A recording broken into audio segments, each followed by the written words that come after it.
Before we get too stuck into the nuts and bolts of digital forensic investigation, let's take a moment to talk about the sort of terminology you are going to see throughout this course. As with any subject, digital forensics has its own arcane terms, and often redefines existing words to other meanings. Acquisition, the process of creating a duplicate copy of digital media for the purposes of examining it. E-discovery, a common acronym for electronic discovery. Exhibit, digital media seized for investigation is usually referred to as an exhibit. Hashing, within the field, hashing refers to the use of hash functions, e.g. CRC, SHA-1 or MD5, to verify that an image is identical to the source media. Image, a duplicate copy of some digital media created as part of the forensic process.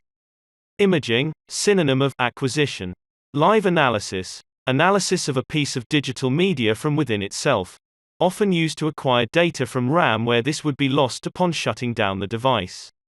Unallocated space, clusters of a media partition not in use for storing any active files.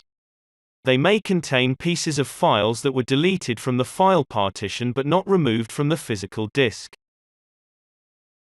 Verification, a term used to refer to the hashing of both source media and acquired image to verify the accuracy of the copy.